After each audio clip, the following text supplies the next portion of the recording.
আজকে এই চুলায় গরুর মাংস রান্না হবে। শুক্রবার ছিল, হাতে একটু সময়ও ছিল, তাই ভাবলাম মাটির চুলায় রান্না করি। চলেন শুরু করি।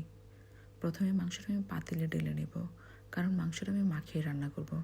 তার জন্য গোটা পেঁয়াজ রসুন এবং গরম মশলা দিয়ে তাতে পেঁয়াজ রসুন বাটা, একটু মরিচ বাটা।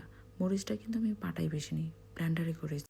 একে একে শুকনো মশলা, ধনিয়া এবং হলুদ, সাথে আদা বাটা, একটু তেল এবং পরিমাণ মতো লবণ দিয়ে ভালো করে মাখিয়ে নেব। মাংস মাখিয়ে রান্না করতে গেলে মশলার সাথে খুব ভালো করে মাখিয়ে নিতে হবে একটু সময় নিয়ে। মশলা এবং মাংস খুব ভালো করে একসাথে মাখিয়ে নিলে গন্ধটা এবং স্বাদ দুইটাই খুব ভালো আসে। মাখানো হয়ে গেলে আপনারা চাইলে একটু রেখে দিতে পারেন, কিন্তু আমার হাতে সময় ছিল না, তাই আমি চুলাতে দিয়ে দিব। চুলায় বসিয়ে দিয়েছি, এবার আমি ঢেকে দিব। আর ঢাকনার যে ছিদ্রটা, ওইটা আমি কিছু দিয়ে বন্ধ করে দেব, যেন বাতাস বের হইতে না পারে। একটু ঢেকে দিয়ে সময় নিয়ে রান্না করতে হবে। বাইরের পরিবেশটা কত সুন্দর, তাই না? শীতের দিন মাটির চুলায় রান্না করতে খুব ভালো লাগে। মাঝখান দিয়ে আমি একটু ঢাকনাটা উঠিয়ে মাংসটা একটু নেড়ে দিব, মশলাটা যেন খুব ভালোভাবে মিশে যায় এবং খুব ভালোভাবে কষিয়ে নিতে হবে। গরুর মাংসটা একটু সময় নিয়ে রান্না করলে খুব ভালো হয় খেতে।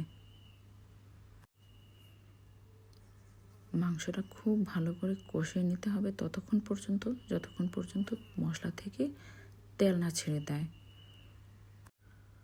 তারপর মাংসটা কষানো হলে আমি এতে একটু ভাজা জিরা গুঁড়া এবং গরম মশলা গুঁড়া অ্যাড করে দেব।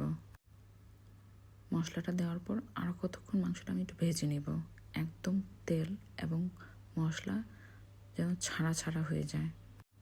মাশাআল্লাহ, রঙটা অনেক সুন্দর হয়েছে। বাটা মরিচ দিয়েছে যে, এই জন্য। তারপর আমি একটু পানি অ্যাড করে দেবো যেন মাংসটা সিদ্ধ হয়ে যায়।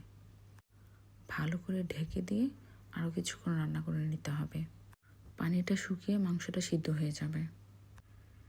এই যে আমার রান্না শেষ। দেখেন কালারটা কত সুন্দর এসেছে, মাশাআল্লাহ। আসলে মাটির চুলায় রান্না করলে স্বাদ এবং গন্ধ খুবই ভালো আসে।